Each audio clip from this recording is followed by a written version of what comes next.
അത് നിങ്ങൾ ഉൾപ്പെടെ അത് ന്യൂസിലൂടെയല്ലേ കാണുന്നത്. തീർച്ചയായും. അവരുടെ ഓരോ ദിവസവും ഇങ്ങനെയുള്ള ഘട്ടങ്ങളിൽ ഓരോ ദിവസവും അവരുടെ കൂടെ ഉണ്ടായിരുന്നവരാണ് ഞാനും എൻ്റെ ടീമും.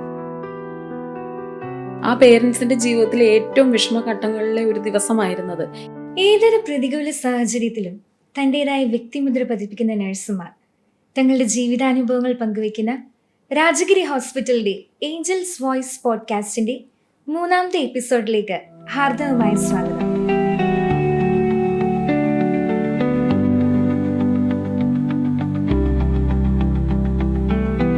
ഞാൻ അലീന തോമസ്, രാജഗിരി ഹോസ്പിറ്റലിൽ രജിസ്റ്റേർഡ് നഴ്സായി സേവനം ചെയ്യുന്നു. നാം പലപ്പോഴും കേട്ടിട്ടുള്ള ഒരു വാക്കാണ് ട്രാൻസ്പ്ലാന്റ്. നമ്മുടെ ഹോസ്പിറ്റലിലും ഒരു മൾട്ടി ഓർഗൻ ട്രാൻസ്പ്ലാന്റ് യൂണിറ്റ് ഉണ്ട്.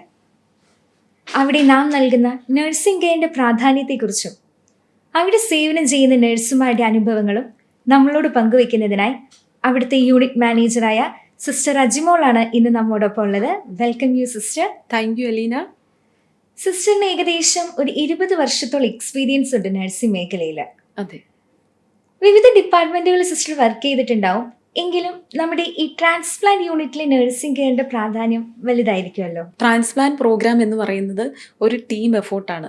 അതിൽ നമുക്ക് surgeons, intensivist, dietician, physiotherapist, coordinators, അതിലുപരി നേഴ്സസ്, അങ്ങനെ ഒരു മൾട്ടി ഡിസിപ്ലിനറി ടീം ആണ് അതിൽ ഇൻവോൾവ് ആണ്. അതിൽ നമുക്ക് നേഴ്സസിന് ഇച്ചിരി കൂടെ പ്രാധാന്യമുണ്ട് അതിൽ. ബിക്കോസ് നമ്മളാണ് അവരുടെ കൂടെ 24 hours ഉള്ളവർ. അതിലുപരി നമ്മുടെ പങ്ക് വളരെ നിർണായകമാണ്, ശസ്ത്രക്രിയയ്ക്ക് മുന്നും സർജറിക്ക് ശേഷവും. അതിൽ നമ്മുടെ അരികിലേക്ക് വരുന്ന ഓരോ രോഗികളും വളരെ ശ്രദ്ധയും മോണിറ്ററിങ്ങും അതിലുപരി അവർക്ക് പരിചരണം ആവശ്യമുള്ളവർ. അതെ അതെ, സിസ്റ്റർ പറഞ്ഞ പോലെ ഇതൊരു മൾട്ടി ഡിസിപ്ലിനറി ടീം എഫേർട്ടാണ്. എങ്കിൽ കൂടിയും ഒരു നേഴ്സാണ് 24/7 ആ രോഗിയുടെ കൂടെ എപ്പോഴും ഉണ്ടായിരിക്കുന്നത്. അതെ. അതിൽ നമ്മുടെ രീതിയിലേക്ക് ട്രാൻസ്പ്ലാന്റ് യൂണിറ്റിലേക്ക് ഓരോ രോഗിയും കടന്നു വരുന്നത് അവർ ശാരീരികമായിട്ടും മാനസികമായിട്ടും സാമ്പത്തികമായിട്ടും അതിലുപരി അവരുടെ ഏറ്റവും പ്രിയപ്പെട്ടവരായിരിക്കും അവരുടെ ഡോണർ. അവരെ പറഞ്ഞത് ഒത്തിരി ടെൻഷനോട് കൂടിയായിരിക്കും ഓരോ രോഗിയും നമ്മുടെ അടുത്തേക്ക് വരുന്നത്. അപ്പോൾ അവർ ഈ ഉത്കണ്ഠകളോടെ നമ്മുടെ അരികിലേക്ക് വരുന്ന അവരെ ആത്മവിശ്വാസത്തോടെ കൊണ്ടുപോകുക എന്നുള്ളത് നമ്മൾ നഴ്സസിന്റെ ഒരു റെസ്പോൺസിബിലിറ്റിയാണ്. ഇമോഷണലി ആൻഡ് മെന്റലി നമ്മളൊരു രോഗിയെ നന്നായിട്ട് സപ്പോർട്ട് ചെയ്യുന്നുണ്ട്. അപ്പം അതിലുപരി ക്ലിനിക്കൽ ആസ്പെക്റ്റിൽ നമ്മൾ നഴ്സിംഗ് കെയറിൽ ശ്രദ്ധിക്കേണ്ട കുറച്ച് കാര്യങ്ങൾ ഉണ്ടാവുമല്ലോ. ഒന്നാമതായി നമ്മൾ അസസ്മെൻറ്റും മോണിറ്ററിങ്ങും അവരുടെ കൃത്യമായിരിക്കണമെന്നുള്ളതാണ്. മോണിറ്ററിങ്ങിൽ ഇവൻ സർജറി കഴിഞ്ഞ ശേഷമുള്ള ഒരു രോഗിയാണെങ്കിൽ ഡ്രെയിൻ ഔട്ട്പുട്ട്, യൂറിൻ ഔട്ട്പുട്ടൊക്കെ വളരെ കൃത്യമായിട്ട് നമ്മൾ അതിനൊക്കെ ഇമ്പോർട്ടൻസ് ഉണ്ട് അതിൻ്റെതായിട്ടുള്ളത്. അതിൽ നമ്മൾ ഇങ്ങനെ ആ രോഗികളിലുണ്ടാകുന്ന ഒരു ചെറിയ വ്യത്യാസങ്ങൾ പോലും കൃത്യമായിട്ട് മനസ്സിലാക്കി അതിനെ റൈറ്റ് ടൈമിൽ നമ്മൾ ഡോക്ടേഴ്സിലേക്ക് എത്തിക്കുക എന്നുള്ളത് നമ്മുടെ ഒരു ഡ്യൂട്ടി തന്നെയാണ്. കമ്മ്യൂണിക്കേഷൻ വളരെ കൃത്യമായിരിക്കണം. അതെ. അതിനുശേഷം നമ്മൾ ഇൻഫെക്ഷൻ കൺട്രോൾ പ്രാക്ടീസസിനെ കൃത്യമായി ഫോളോ ചെയ്യണം. അതിനുള്ള കാരണം ഇവർ ട്രാൻസ്പ്ലാന്റിന് ശേഷം അവർക്ക് റിജക്ഷൻ ഉണ്ടാവാതിരിക്കാനായിട്ട് അവർക്ക് കൊടുക്കുന്ന പ്രതിരോധ ശക്തി കുറഞ്ഞ മരുന്നുകൾ കൊടുക്കുന്നുണ്ട്. അതുകൊണ്ട് മറ്റുള്ളവരെക്കാട്ടിലും ഒരു ഇൻഫെക്ഷൻ റിസ്ക് കൂടുതലായിരിക്കും. അതിനാലാണ് നമ്മൾ ഈ പറയുന്ന വിസിറ്റേഴ്സിനെ റെസ്ട്രിക്റ്റ് ചെയ്യുകയും ഇവൻ ക്ലിനിക്കൽ ടീമിൽ പോലുമുള്ള ആൾക്കാരെ നമ്മൾ അതിനകത്ത് റെസ്ട്രിക്റ്റ് ചെയ്യുന്നതിനുള്ള കാരണം ഇതാണ്. ഞാൻ ശ്രദ്ധിച്ചിട്ടുണ്ട്, നമ്മൾ കുറച്ച് ലിമിറ്റഡ് ആയിട്ടുള്ള വിസിറ്റേഴ്സിനെ മാത്രമേ രോഗിയുടെ അടുത്തേക്ക് വിടാറുള്ളൂ. അതെ അതെ. അതിലുപരി നമ്മൾ ഏതൊരു സർജറിയും കഴിഞ്ഞ ശേഷം നമ്മൾ ചെയ്യുന്നതായിട്ടുള്ള മെഡിസിൻ കറക്റ്റ് ടൈമിൽ കൊടുക്കുക, അതിൽ വാല്യൂസ് മോണിറ്റർ ചെയ്യുക, പിന്നെ പേഷ്യൻ്റെ exercises, ambulation, wound care, pain management, അങ്ങനെ കണ്ടിന്യൂസ് പോകും അതിൻ്റെ കെയറും കാര്യങ്ങളും. ഇതുപോലെ നമ്മൾ അതീവ ശ്രദ്ധയോടെ ആ പേഷ്യന്റിനെ നോക്കി ട്രാൻസ്പ്ലാന്റ് കഴിഞ്ഞ ഒരു പുനർജന്മത്തിലേക്കാണ് ആ രോഗി ചെല്ലുന്നത്. അതെ. അപ്പം തീർച്ചയായും ആ ഒരു സ്നേഹം, നന്ദി, കടപ്പാടൊക്കെ നമ്മളോട് എപ്പോഴും ഉണ്ടാവുമല്ലോ രോഗിക്ക്. അതെ അതെ. അവർ ഡിസ്ചാർജ് ആയി പോയിരുന്നാൽ പോലും അവരുടെ ഏതെങ്കിലും ഒരു ഫോളോ അപ്പിൽ അവർ കയറി വരിക തന്നെ ചെയ്യും. അവരുടെ വിഷമഘട്ടത്തിൽ പരിചരിച്ച ആൾക്കാരെ കാണാനായിട്ട് അവർ വരും. നമുക്കൊരു സന്തോഷം തരുന്ന കാര്യമാണ് ഉറപ്പായിട്ടും. അപ്പോൾ നമ്മൾ ഇവരെ കാണുമ്പോൾ നമുക്ക് അവരെ മനസ്സിലാക്കാൻ പോലും വ്യത്യാസമായിരിക്കും. അവരുടെ ഫിസിക്കൽ അപ്പിയറൻസിലൊക്കെ വലിയ വ്യത്യാസം കാണും. അതിലുപരി നമുക്ക് അവരുടെ സംസാരം, അവർ നമ്മളോട് അവരുടെ നന്ദിയൊക്കെ പറയുമ്പോഴത്തേനും നമുക്ക് മുന്നോട്ട് നമ്മുടെ രീതിയിലേക്ക് വരുന്ന രോഗികളെ അതിലും ആത്മാർത്ഥതയോടെയും പെർഫെക്ഷനോടെയും ചെയ്യാനുള്ള ഒരു മോട്ടിവേഷൻ കൂടിയാണത്. ശരി. എസ്പെഷ്യലി ഞങ്ങളെ പോലെയുള്ള ജൂനിയർ യങ് നഴ്സസിന് ഇതൊക്കെ കാണുമ്പോഴേക്കും കൂടുതൽ നന്നായിട്ട് ആ ജോലിയിൽ ഇൻവോൾവ് ആകാനായിട്ടുള്ള ഒരു ഫീൽ വരും. ഉറപ്പായും. സിസ്റ്റർ, ഇതിനിടയിൽ ഒത്തിരി പേഷ്യൻസിനെയൊക്കെ കണ്ടു കാണും. അതിലിങ്ങനെ മറക്കാനാവാത്ത ഹൃദയസ്പർശിയായിട്ടുള്ള അനുഭവം ഉണ്ടാവില്ലേ? അങ്ങനെ പറയുമ്പോൾ നമ്മുടെ ഇവിടെ നടന്ന ഒരു മരണാനന്തര അവയവ ദാനമാണ് ഓർമ്മ വരുന്നത്. അതിൽ ഒരു കുടുംബത്തിലെ 24 വയസ്സുള്ള ഒരു മകൻ മരണപ്പെടുകയും അവരുടെ പേരൻസ് മുന്നോട്ട് വന്ന് ആ ഓർഗൻ ഡൊണേറ്റ് ചെയ്യാൻ സന്നദ്ധത അറിയിക്കുകയും ചെയ്തു. ഒരു ഓർഗൻ ഡൊണേഷൻ നടക്കുകയുണ്ടായി. അതിൽ ആ മകൻ്റെ 2 കരങ്ങൾ കൂടിയായിരുന്നു അവർ ഡൊണേറ്റ് ചെയ്തത്. ആ പേരൻസിൻ്റെ ജീവിതത്തിലെ ഏറ്റവും വിഷമഘട്ടങ്ങളിലെ ഒരു ദിവസമായിരുന്നത്. എങ്കിലും അതിലെ ഏറ്റവും ആ അവസ്ഥയിലും അവരുടെ മനസ്സിൻ്റെ നന്മ നമുക്കൊരിക്കലും മറക്കാൻ വയ്യ. ആ പേരൻസിനെ ഞാനും ഞങ്ങളുടെ ടീമിലുള്ള ആരും മറക്കില്ല. ഉറപ്പായിട്ടും മറക്കാൻ സാധിക്കില്ല. അപ്പൊ ഇതൊരു മരണാനന്തര അവയവദാനമായിരുന്നല്ലോ. നമ്മുടെ നാട്ടിൽ നമ്മൾ കൂടുതലും കേൾക്കുന്നത് ഈ ജീവിച്ചിരിക്കുന്നവരിൽ തന്നെ അവയവദാനം നടത്തുന്നത്. അതിന് ലിവിങ് ഡോണർ എന്നാണ് പറയുന്നത്. അതെ, അതായത് ഇപ്പൊ മാതാപിതാക്കൾ മക്കൾക്ക് നൽകുന്നതോ അല്ലെങ്കിൽ ഭാര്യ ഭർത്താവിന് നൽകുന്നതോ ആയിട്ടൊക്കെ. അതിലും പ്രത്യേകതരമായ എന്തെങ്കിലും ഓർത്തിരിക്കുന്നതായിട്ടുണ്ടോ? അതിൽ നമ്മൾ 8 മാസമായി ഒരു ബ്രസ്റ്റ് ഫീഡ് ചെയ്യുന്ന ഒരു കുഞ്ഞിനെ പേരൻസിനെ ഏൽപ്പിച്ചിട്ട് സ്വന്തം സഹോദരിക്ക് വേണ്ടി കരൾ പകുത്ത് നൽകുവാൻ വേണ്ടി വന്ന ഒരു സഹോദരി ഉണ്ടായിരുന്നു. അതിലുപരി ഒരു അച്ഛൻ്റെ രോഗം മൂർച്ഛിച്ചപ്പോൾ, കരൾ രോഗം മൂർച്ഛിച്ചപ്പോൾ 18 വയസ്സ് തികയണം അവിടെ നമ്മൾക്ക്. ശരിയാ, ബൈലോ പ്രകാരം നമ്മുടെ നാട്ടിൽ 18 വയസ്സ് തികഞ്ഞാലേ ഡോണർ ആകാനായിട്ട് സാധിക്കും. അതിന് പെർമിഷൻ ഇല്ലാത്തതിനാൽ ആ പെർമിഷൻ വാങ്ങി വന്ന് ആ അച്ഛനെ രക്ഷിച്ച ഒരു 10ാം ക്ലാസ്സുകാരി ഒരു കുട്ടി ഉണ്ടായിരുന്നു. അത്രയും ബോൾഡ്നെസ്സോട് കൂടി ഒരു തീരുമാനം എടുക്കാൻ ആ കുട്ടിക്ക് സാധിച്ചു. അവരുടെ കവറേജും ആ മോളുടെ കവറേജും ഒക്കെ ഇവൻ നമ്മളെ പോലും ചിന്തിപ്പിക്കുന്നതാണ്. ഇങ്ങനെയുള്ള കാര്യങ്ങൾ നമുക്ക് ചുറ്റും നടക്കുന്നുണ്ടല്ലേ സിസ്റ്റർ?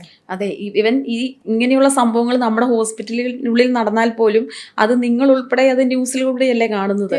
അവരുടെ ഓരോ ദിവസവും ഇങ്ങനെയുള്ള ഘട്ടങ്ങളിൽ ഓരോ ദിവസവും അവരുടെ കൂടെ ഉണ്ടായിരുന്നവരാണ് ഞാനും എൻ്റെ ടീമും. ഉറപ്പായിട്ടും. അതിലുപരി നമുക്ക് പീഡിയാട്രിക് ട്രാൻസ്പ്ലാന്റ്, അവരോട് പീഡിയാട്രിക് പേഷ്യൻസിനോട് ഭയങ്കര കുട്ടികളോട് നമുക്കൊരു അറ്റാച്ച്മെന്റ് കൂടുതലായിരിക്കും. അപ്പം നമുക്കും ഒരു ആഗ്രഹം കാണും അവരെന്തോരോ ആയി, അവരുടെ വിശേഷമൊക്കെ അറിയാൻ നമ്മൾക്കും ഒരു ആഗ്രഹം കാണും.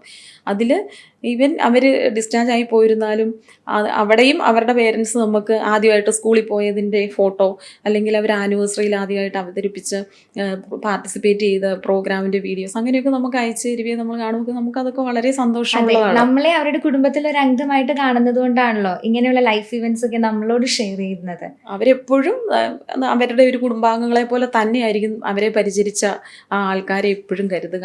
അവരുടെ മനസ്സിൽ കാണും നമ്മളെപ്പോഴും. ശരിയാ സിസ്റ്റർ. ഇപ്പം എൻ്റെ കരിയർ സ്റ്റാർട്ട് ചെയ്തിട്ടേ ഉള്ളൂ. അപ്പം ഏത് ഡിപ്പാർട്ട്മെൻറ്റിലായാലും കുറച്ച് ചാലഞ്ചൊക്കെ നമ്മൾ ഫേസ് ചെയ്യേണ്ടി വരും.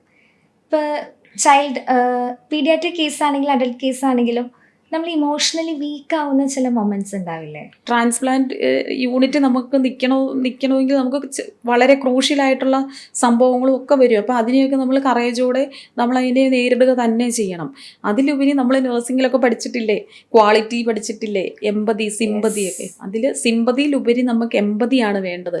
അതും ഒരു പ്രൊഫഷണലിസത്തോടെ അതിനെ ബാലൻസ് ചെയ്യാനുള്ള ഒരു സ്കില്ല് നമുക്ക് വേണം. ശരിയാണ്. ഒരു മെയിൻറ്റെയിൻ ചെയ്ത് കൊണ്ടുപോകാനുള്ള ഒരു കഴിവ് നമുക്ക്, അത് നമ്മുടെ എക്സ്പീരിയൻസ് വരുന്നതനുസരിച്ച് ആ സ്കില്ലൊക്കെ തനിയെ നമുക്ക് വരും. നമ്മൾ നൽകുന്ന ആ ഒരു നഴ്സിംഗ് കെയർ അത്രയും നല്ലതായതുകൊണ്ട് തന്നെ അവർക്ക് അതിലൊരു വിശ്വാസം ഉണ്ടാവുമല്ലോ. ഉറപ്പായിട്ടും. അതിൽ നമ്മുടെ ഇവിടുന്ന് 2 വർഷങ്ങൾക്ക് മുന്നേ ഒരു പേഷ്യൻ്റ് ഡിസ്ചാർജ് ആയി. ഇപ്പോൾ പേഷ്യൻ്റ് ഒന്നും പറയാൻ നമുക്ക് പറ്റത്തില്ല, ഒരു പൂർണ്ണ ആരോഗ്യവാനായിട്ടായിരിക്കും. അതെ അതെ. ആളുടെ ട്രാൻസ്പ്ലാന്റിന് ശേഷം ആളുടെ ജോലിയോടൊപ്പം തന്നെ ഇതൊരു സേവനമായിട്ട് പലരെയും ഹെൽപ്പ് ചെയ്യുന്ന ഒരു ഇത് കാണുന്നുണ്ട്. അതിലാൾ ചെയ്യുന്നത് ആളുടെ ഏരിയയിൽ ആരെങ്കിലും രോഗികളായിട്ടുണ്ടെങ്കിൽ അവരെ സന്ദർശിക്കുകയും അവർക്ക് ഹെൽപ്പ് ചെയ്യുകയും, അതിലുപരി ഏതെങ്കിലും ഹോസ്പിറ്റലിലെ ഡോക്ടറെ കാണേണ്ട അവസ്ഥയുള്ള രോഗികളുണ്ടെങ്കിൽ അവരെ നമ്മുടെ ഇവിടെ അപ്പോയിന്റ്മെന്റ് എടുത്ത് കൊടുക്കുകയും അവരെ കാണിക്കാൻ കൊണ്ടുവരികയൊക്കെ ചെയ്യുന്നുണ്ട്. നമ്മളപ്പോൾ അത്രയും നല്ലൊരു കെയർ നൽകിയതുകൊണ്ട് ആ ഒരു വിശ്വാസം ഉള്ളതുകൊണ്ടാണല്ലോ ആ വ്യക്തി വേറൊരു വ്യക്തിയെ കൂടി നമ്മുടെ ഹോസ്പിറ്റലിന് സജസ്റ്റ് ചെയ്യുന്നതൊക്കെ. അതെ അതെ. നമ്മുടെ ഹോസ്പിറ്റലിൽ നിന്ന് കിട്ടിയ ആ കെയർ അവർക്ക് മെമ്മറബിൾ ആണ്. അതുകൊണ്ട് തന്നെയാണല്ലോ അവർ മറ്റൊരാളെയും കൂടെ ഇവിടെ സജസ്റ്റ് ചെയ്യുന്നുണ്ടെങ്കിൽ അത് ചെയ്യുന്നത്. അതിലുപരി നമ്മൾ കേട്ടറിഞ്ഞും കണ്ടറിഞ്ഞും വരുന്നതിലുപരി അനുഭവിച്ചറിഞ്ഞവർ പറയുന്നത് തമ്മിൽ വ്യത്യാസമുണ്ടല്ലോ. ശരിയാ, അതിന് നമ്മൾ നല്ലൊരു വാല്യൂ കൊടുക്കും. അതെ. അപ്പൊ സിസ്റ്റർ പറഞ്ഞ പോലെ നമ്മൾ ആ രോഗിയെയും അല്ലെങ്കിൽ അവരുടെ കുടുംബാംഗങ്ങളെയൊക്കെ ആ ഒരു സങ്കട നിമിഷത്തിലും കരുത്തും കരുതലും ഒക്കെ നൽകി പ്രവർത്തിക്കുന്നതിലൂടെ നമ്മുടെ തന്നെ നഴ്സിംഗ് കെയറിന്റെ അല്ലെങ്കിൽ ആ നഴ്സിംഗ് മേഖലയുടെ മഹത്വം നമ്മൾ തന്നെ ഉയർത്തുകയാണല്ലോ. അതിൽ നമ്മൾ നഴ്സുമാർ മനസ്സിലാക്കേണ്ടത് നമ്മൾ കെയർ ചെയ്യുന്ന ഓരോ രോഗികളും നമ്മളെ കരുതുന്നത് അവരുടെ പ്രതീക്ഷയുടെ ഒരു പ്രകാശമാണ്, അവരുടെ ഉറപ്പായിട്ടും. ഒരു വെളിച്ചമാണ് നമ്മൾ നേഴ്സസ്. അതിലുപരി നമ്മൾ നേഴ്സുമാർ മനസ്സിലാക്കേണ്ട ഒരു കാര്യമുണ്ട്, നമ്മൾ എംപവേർഡ് ആയിട്ടുള്ള നമ്മൾ ഈ ഗ്രൂപ്പ് മെമ്പേഴ്സ് നമ്മൾ ആരോഗ്യ മേഖലയിൽ തന്നെ വളരെ വാല്യൂഡ് ആയിട്ടുള്ള ആൾക്കാരാണ്. വ്യക്തികളാണെന്നുള്ളൊരു ബോധ്യം നമുക്ക് വേണം. സ്വയം ബോധ്യം ഉണ്ടാകുകയും ആത്മവിശ്വാസത്തോടെ മുന്നേറുകയും ചെയ്യുക. തീർച്ചയായും. ഇപ്പം നല്ലൊരു ഊർജ്ജം നൽകുന്ന വാക്കുകളായിരുന്നു സിസ്റ്റർ അത്.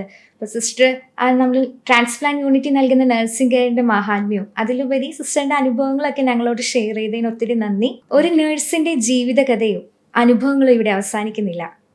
മനുഷ്യജീവന്റെ കാവലാളാകുവാൻ ദൈവം ഭൂമിയിലേക്ക് അയച്ച മറ്റൊരു നഴ്സിന്റെ ജീവിതകഥയുമായി അടുത്ത എപ്പിസോഡിൽ വീണ്ടും കാണാം. നന്ദി.